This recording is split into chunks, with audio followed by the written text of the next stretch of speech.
The Supreme Court heard arguments today in a campaign finance case that could undo more than 2 decades of precedent.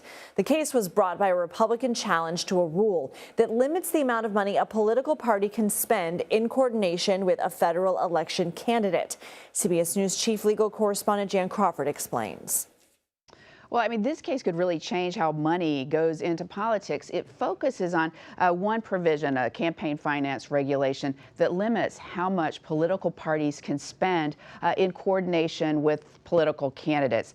Democrats who are supporting this regulation say that it's important because otherwise rich people could kind of just do an end run around a different campaign regulation that limits the amount of money people can give directly to candidates. And so instead they could just give it all to the political parties and potentially lead to efforts for donors to try to curry favor with politicians, which they say could lead to corruption. But Republicans who are challenging this regulation say, that is just silly because people are not going to be just, willy-nilly giving to political parties. And if they were, I mean, there are limits already in place that you can give to political parties, unlike, say, these outside groups like Super PAC, where you can give $1 billion to a Super PAC affiliated with a candidate, and there are no limits. They say there's no evidence there's been any corruption, and that it violates the First Amendment, these kind of restrictions on spending.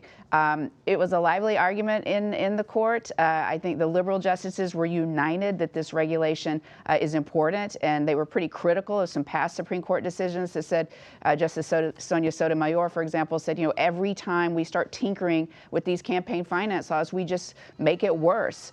But conservatives were troubled by the impact of some of those long ago rulings and suggested that it's really undermined the strength of political parties.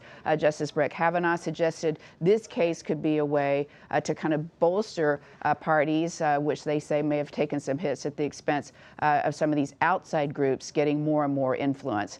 We'll see what they do. We expect a decision by the end of this term. There is a chance, however, that the Supreme Court may not even reach a decision in this case. One of the things they focused on today was whether the groups and the people that are challenging this regulation, whether they even have grounds to be in court in the first place. So a big potentially issue on campaign finance. Whether they reach a decision, we'll have to wait and find out. Jan Crawford, thank you. I want to bring in CBS News legal contributor and Loyola Law School professor Jessica Levinson for more on this. Why is the current rule and precedent in place?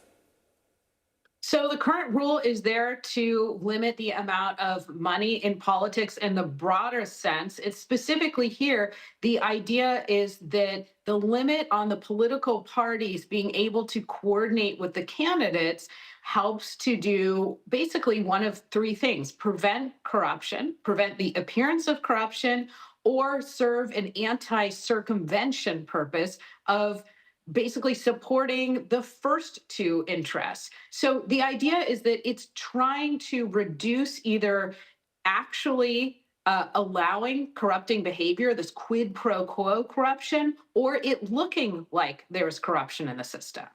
If this is overturned, what guardrails will there be against political quid pro quo?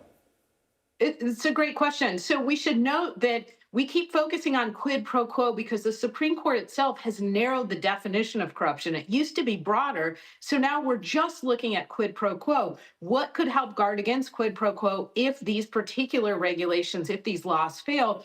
You really have bribery laws, and you have disclosure and disclaimer laws. The idea that more transparency about who money is spent by and where it's going could help to deter bad behavior, provide the public with information, and again, serve that anti-corruption rationale. Can you talk to us a little bit about the Supreme Court's evolution of chipping away at campaign finance regulations?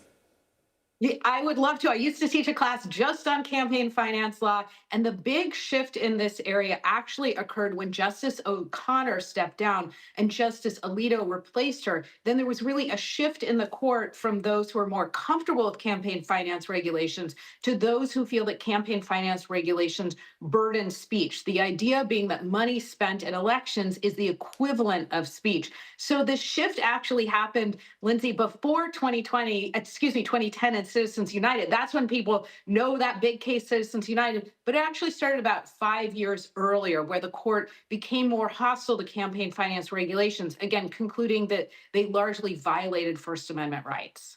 I love it when you take us to class. Jessica Levinson, thank you. Thank you.